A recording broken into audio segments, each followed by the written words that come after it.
मोठ्या प्रमाणावरती नागरिकांचा हा मृत्यू होत असतो आणि या संदर्भामध्ये सर्व घटकांना फेटॅलिटी कमी करण्याकरता 10% कमी करण्याचं त्यांनी आपल्याला टार्गेट दिलेलं आहे.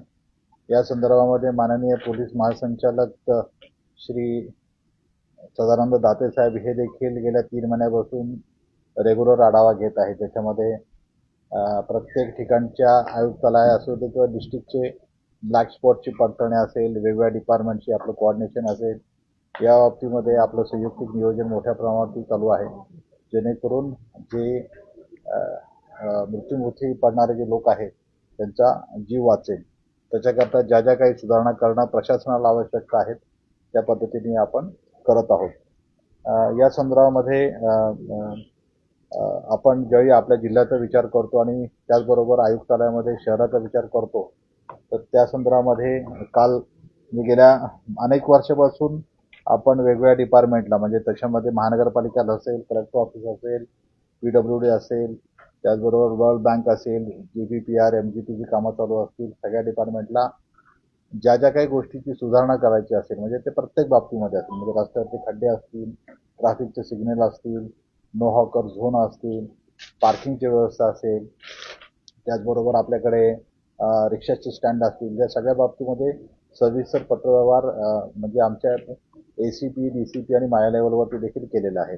त्याचबरोबर DPDC फंडमध्ये देखील या संदर्भामध्ये आपल्याला 1% रक्कम जी आहे ही ट्रॅफिक मॅनेजमेंटकडे रिझर्व्ह केलेली आहे.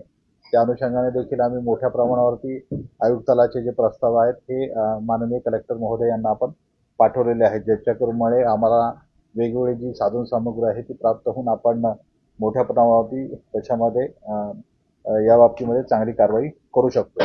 आपल्याला बघितलं असेल की गेल्या वर्षभरामध्ये आपण चांगल्या प्रकारे म्हणजे रिक्षाचा ड्राईव्ह असू दे किंवा ट्रक ड्राईव्ह असू दे किंवा 2 व्हीलरचं ट्रिपल सीटचे ड्राईव्ह असू दे किंवा वन वेच्या साईडनी अपोजिट साईडनी लोक येणार असतील, या बाबतीमध्ये पण वेगवेगळे ड्राईव्ह घेतलेले आहेत आणि मोठ्या प्रमाणावरती आपल्या कारवाई झालेल्या आहेत, त्याची दंड पण दाखल झालेले आहेत. परंतु ते देखील म्हणजे ट्रॅफिकच्या डिसिप्लिनमध्ये काही सुधारणा होत नाहीये.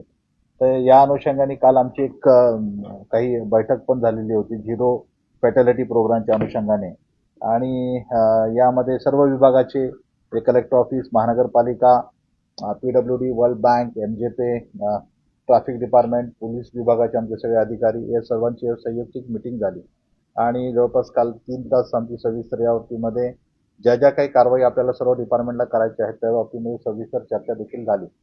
त्याच्यामध्ये काही आकडेवारी आता माझ्याबरोबर ती आपले कठाळे साहेब आहेत ते आपल्याला सविस्तर सांगतील, जेणेकरून आपल्याला ऍक्सिडेंटचं प्रमाण आपल्या कडे कसं आहे आणि त्याच्यामध्ये आपल्याला काय करता येईल या बाबतीमध्ये आकडेवारी थोडक्यात सांगतील. नमस्कार. आपल्याकडे संभाजीनगर जिल्ह्यामध्ये मागील वर्षीची वाहन अपघातात मृत्यू पडलेली संख्याच मी सांगतो आहे. त्याच्यामध्ये 2025 जानेवारी ते डिसेंबर 2025 ह्या कालावधीमध्ये जिल्ह्यामध्ये 701 मृत्यू झालेले आहेत आणि ही 24च्या कंपॅरिझनमध्ये 8% वाढ त्यात झालेली होती. आता ही ह्या वर्षीचं आकडेवारी आहे आणि ह्याच्यामध्ये आता साहेबांनी जो विषय घेतलेला आहे त्याच्यामध्ये 2 व्हीलरचं प्रमाण हे 60% आहे, 60%. तर 700 पैकी साधारण 425 पर्यंत हे प्रमाण हे 2 व्हीलरच्या मृत्यूचं आहे, 2 व्हीलरच्या वाहनधारकांच्या मृत्यूचं आहे. सेम याच्यातली आत्ताच्या एप्रिलपर्यंतचे आकडे माझ्याकडे आहे.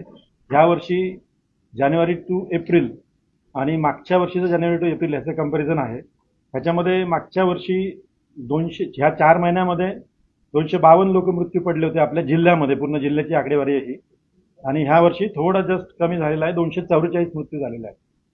पण ही जी संख्या आहे ह्यातली 701 ही जी मागच्या पूर्ण वर्षभराची आहे, याच्यातले 60% म्हणजे अराउंड 400 हे 2 व्हीलरचे मृत्यू आहेत. तर आपल्याला ह्याच्यावर विशेष लक्ष देऊन हे जे 10%चं टार्गेट आपल्याला शासनाकडून आलेलं आहे त्या अनुषंगाने आपल्याला याच्यावर फोकस करून करावं लागेल असं आहे.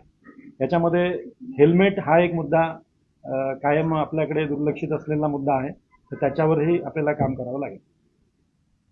यामध्ये शहर वेगळं आहे. 701 पैकी 170 मृत्यू हे शहरामध्ये आहेत त्याच्यातले 60% कॅल्क्युलेट केले तर सुमारे 100 मृत्यू आपल्या पोलीस आयुक्तालया हद्दीमध्ये आहेत, जे दुचाकीने झालेले आहेत. त्याचे पैकी 170 मृत्यू हे पोलीस आयुक्तालयाच्या हद्दीत आहेत आणि 531 हे ग्रामीण हद्दीत आहेत पूर्ण जिल्ह्यामध्ये. आणि त्याचं एज वाईज सुद्धा डिव्हिजन आम्ही केलेलं आहे, जेणेकरून एज वाईज जर डिव्हिजन त्याचा अभ्यास केला तर सर्वसाधारणतः 18 ते 40-45 पर्यंत हे जे मृत्युमुखी पावलेल्या व्यक्तीचं वय आहे. म्हणजे तुम्हाला लक्षात येईल की जे तरुण वर्ग आहे म्हणजे कमवता पुरुष आहे घरामधला, तो ह्याच्यामध्ये गेलेला आहे आणि त्या कुटुंबाचं अतोनात आणि म्हणजे कधीही आयुष्यामध्ये भरून न येणारं असं नुकसान त्या कुटुंबाचं झालेलं आहे. आपल्याला माहित असेल की मागच्या महिन्यामध्येच आमच्या हर्सूल पोलीस स्टेशनचा एक अंमलदार पॅन रिपेअर करण्याकरता तो फुलंब्रीला गेलेला होता आणि तो नेहमी हेल्मेट घालत होता, परंतु परत येत असताना रात्रीच्या वेळी गडबडीत त्याने हेल्मेट घातलं नाही आणि त्याचं स्पीड अतिशय हळू असताना देखील मागून दुसऱ्या मोटरसायकलने धक्का दिला, खाली पडला आणि रोडवरती त्याला हेड इंजुरी झाली. रोडवरती डोका पडला आणि तो मृत्युमुखी पडला. कालच साताऱ्याच्या हद्दीमध्ये तुम्हाला माहित असेल की 3 मुली मोटरसायकलवरती स्कूटरवरती जात असताना पडल्या आणि त्याच्यातली एक मुलगी जी आहे ती अशा प्रकारे मृत्युमुखी झालेली आहे. एकंदरीत बघा की आपण ह्याच्यामध्ये आता प्रामुख्याने आपल्या सगळ्यांना माहित असेल की हेल्मेट जर वापरलं, ह्याच्यामध्ये लर्निंग पॉईंट जर आपण सगळ्यांनी विचार केला की हेल्मेट जर वापरलं तर आपल्याला हा अपघात हे टाळता येऊ शकतात आणि लोकांचे जीव ह्याच्यामध्ये वाचू शकतात. हा महत्वाचा लर्निंग पॉईंट आहे एकंदरीत संपूर्ण अभ्यास केला तर. त्याच्यामुळे आपल्याला बघा, आपण ज्या गोष्टी मुंबईला, पुण्याला आणि इतर शहरामध्ये होतात आणि आपलं आयुक्तालय आहे आणि कॉम्पॅक्ट शहर आहे आणि निश्चितच जर हेल्मेट जर परत आपले लोक पूर्वी वापरत होते आणि आता देखील त्यांनी वापर करायला हरकत नाही आणि सुरुवात केली पाहिजे असं म्हणजे आरटीओ विभाग आणि आमचं असं एकत्रित असं मत झालेलं आहे. आणि कालची जी कमिटीची मिटिंग झाली त्याच्यामध्ये देखील संयुक्तिक सगळ्या डिपार्टमेंटने देखील त्याला दुजोरा दिलेला आहे की सर्वप्रथम आता आपण म्हणजे शहरामध्ये नागरिकांना आपण हेल्मेट घालायला सांगण्याच्या पूर्वी एक प्रशासकीय यंत्रणा म्हणून सर्व प्रशासकीय अधिकारी आणि अंमलदार प्रथम आपापल्या डिपार्टमेंटमध्ये हेल्मेट जे आहे आपल्या कार्यालयात येणारे जे आपले अंमलदार आहेत त्यांनी घालायला त्यांना आपण सांगूया अगोदर आठवडाभर. नंतर मग आमच्या पोलीसच्या कारवाईनंतर त्यांना भाग पाडूयात. कारण की गेल्या 1 महिन्यापासून सर्वसाधारणतः मी आयुक्तालयातील माझे जे अंमलदार आहेत जे इथं पोलीस लाईनमध्ये राहतात, आपण देखील बघितलं असेल बऱ्याच जणांनी की आम्ही 1 महिनाभर या ठिकाणी पहिल्यांदा त्यांना अवेअरनेसचा प्रोग्राम राबवला आठवडाभर आणि त्याच्यानंतर एसीपी आमचे भुजंग आणि त्यांच्या टीमनी मोठ्या प्रमाणावरती आमच्या अंमलदारांनाच त्यांनी आम्ही मोठ्या प्रमाणावरती केसेस केल्या आणि जवळपास आता आमचे 90 ते 95% अंमलदार हे हेल्मेट घालतात आयुक्तालयामधले. आणि अशाच प्रकारचे आम्ही आव्हान पोलीस स्टेशनमधल्या देखील आमच्या सर्व अधिकाऱ्यांना केलेलं आहे आणि आम्ही आता पोलीस स्टेशनवरती देखील हा ड्राईव्ह घेऊन आमच्या पोलीस स्टेशन आणि इतर ब्रांचेसमधील देखील अंमलदार जे 2 व्हीलर वापरतात त्यांनी हे वापरलं पाहिजे. त्याचबरोबर 4 व्हीलरवरती देखील त्यांनी सीट बेल्ट लावला पाहिजे. हे आम्ही, कारण की ह्या गोष्टी जर बेसिक जरी आपण सुरक्षेची उपाययोजना केली तर प्रत्येक व्यक्तीचा हा जीव महत्वाचा आहे. तो लाख मोलाचा जीव प्रत्येकाचा वाचू शकतो. सर्वप्रथम मी आता या बाबतीमध्ये सर्व आपल्या छत्रपती संभाजीनगर मधील जे आपले प्रशासकीय कार्यालय प्रमुख आहेत, divisional commissioner, municipal commissioner, collector आणि इतर सर्व विभागाचे, जिल्हा परिषद सीओ यांना मी देखील एक पत्र देऊन आवाहन करणार आहे की आपण देखील आपल्या कार्यालयातील सर्व अंमलदारांना, कारण की माझ्या म्हणजे कठाळे साहेबांनी मला सांगितलं की त्यांनी मागच्या वर्षी हा प्रयत्न केलेला होता, परंतु त्याच्यामध्ये थोडंसं प्रयत्न कुठं तरी कमी पडला. परंतु यावेळी आता कठाळे साहेब आणि पोलीस प्रशासन आम्ही असे एकत्रित या पद्धतीने काम करायचं ठरवलेलं आहे आणि सर्व प्रशासकीय अधिकाऱ्यांना देखील मी विनंती करणार आहे की आपण सर्वात प्रथम सुरुवात ही आपल्यापासून करूया आणि मग आपण लोकांना याच्यामध्ये आवाहन करूयात आणि लोकांना आपण विनंती करूयात जेणेकरून आपण ते देखील हेल्मेट वापरायला सुरुवात करतील.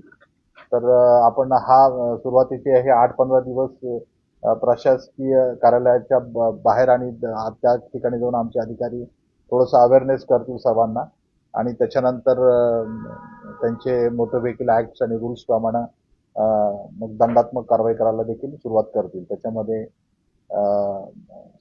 आम्ही सर्वप्रथम जे सरकारी अधिकारी कर्मचारी आहेत त्यांना पहिल्यांदा आवाहन करणार आहोत. नागरिकांचा त्याच्यामध्ये समावेश नाहीये. नागरिक मला वाटते हे पाहतीलच आणि मला वाटते ते देखील हे बघून स्वतःच्या सुरक्षेची काळजी करून आणि आपल्या कुटुंबाकरता आपण किती महत्वाचं हे प्रत्येकाला माहीतच आहे आणि ते निश्चितच हेल्मेट घालायला लागतील याची मला खात्री आहे. आणि त्याच्यानंतर आम्ही जे आपल्या शहरातले वैद्यकीय हॉस्पिटल्स आहेत, त्याच्यानंतर आपल्या जे काही एज्युकेशन संस्था आहेत त्यांना देखील आम्ही आवाहन करणार आहोत वेगवेगळ्या जिथं किंवा शाळा ज्या आहेत, कॉलेजेस आहेत, ज्या ठिकाणी पालक आपापल्या मुलांना सोडायला येतात, तर अशा प्रकारे आम्ही त्या ठिकाणी देखील ते प्रिन्सिपल्स आहेत, त्या वैद्यकीय शिक्षण संस्थेचे जे पदाधिकारी आहेत त्यांना देखील त्या संस्थेनं आवाहन करू की त्यांच्याकडे जो स्टाफ आहे आणि जे लोक आहेत त्यांना देखील तुम्ही हेल्मेट घालण्याकरता आवाहन करा. आणि मला असं म्हणणं आहे की शेवटी कुठली गोष्ट कंपल्सरी करून किंवा सक्ती करून होत नाही. स्वतःहून त्याचं महत्त्व जर समजून उमगून जर केले तर मला वाटतं की हेल्मेट घालणं हे किती प्रत्येकाच्या वैयक्तिक आयुष्याकरता महत्त्वाचं हे त्यांना कळेल.